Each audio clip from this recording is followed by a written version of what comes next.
پوری کامل توجہ کے ساتھ، کوئی ایسا کام نہیں ہوتا جس کے اندر پوری توجہ کی جائے، یا تو پھر عبادت میں توجہ کی جاتی ہے، یا پھر اللہ کی بارگاہ میں دعائے کلمات استعمال کرنے کے لیے انسان پوری توجہ رکھتا ہے۔ مانگنے کا جب سلیقہ بناتا ہے، مانگنے کا جب طریقہ بناتا ہے،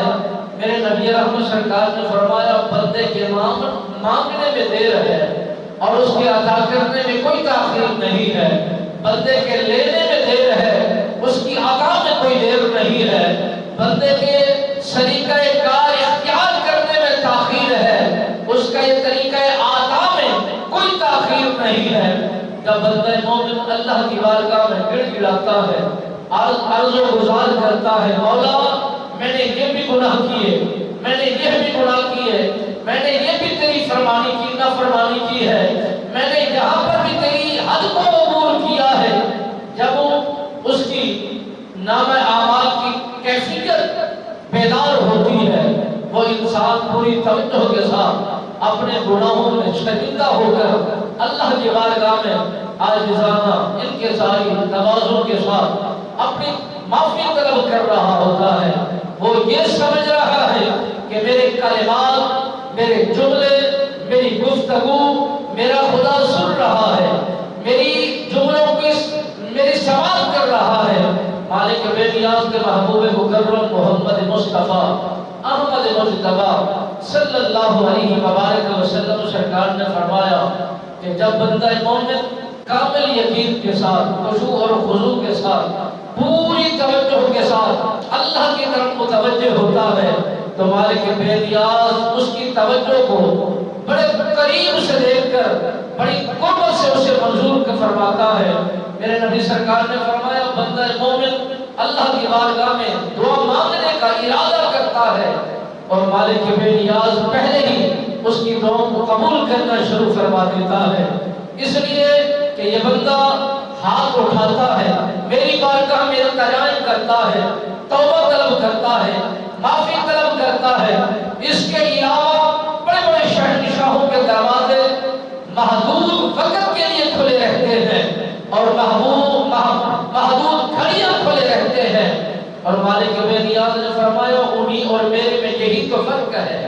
کہ ان کے دروازے مخصوص ٹائم پہ کھلتے ہیں، مخصوص وقت میں بند ہو جاتے ہیں۔ میں کریم رب اور رحیم رب ایسا ہوں جو ہر وقت میری رحمت کے دروازے کھلے، میری عنایت کے دروازے کھلے ہیں، میری توبہ کے دروازے کھلے ہیں، میری معافی کے دروازے کھلے ہیں اور میری بخشش کے دروازے کھلے ہیں۔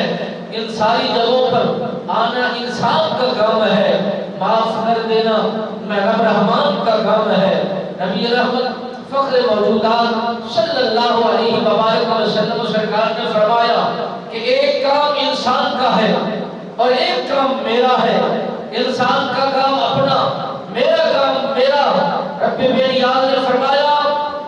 کہ میرا کام یہ ہے کہ بندہ مومن میری عبادت کرے، میری تسبیح بیان کرے، میری عبادت کرے، ریاضت و تسبیحات و اذکار کرے،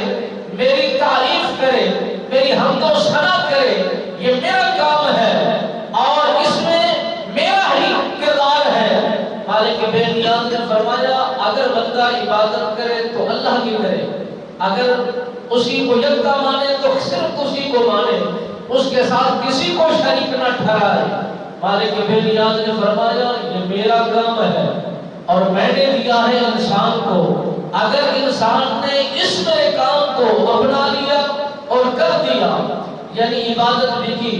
ریاضت بھی کرتا رہا، تسبیحات بھی کرتا رہا، اذکار بھی کرتا رہا، ذکر بھی کرتا رہا، اللہ کی عبادت اور ریاضت میں مشغول رہا، مالک بے نیاز نے فرمایا اس نے میرے حکم کو مانا اور اس حکم کو بجا لایا۔ اب بندے کا کام کیا ہے کہ اس کا کام یہی تھا کہ ساری چیزوں کو مان کر کسی کو شریک نہ ٹھہرایا جائے، کسی کو اس کی عبادت میں داخل نہ کیا جائے، بس وہ یکتا ہے، اس کی عبادت اسی کو جگتی ہے، اس کے ساتھ کسی کو شریک نہ ٹھہرایا جائے۔ مالک بے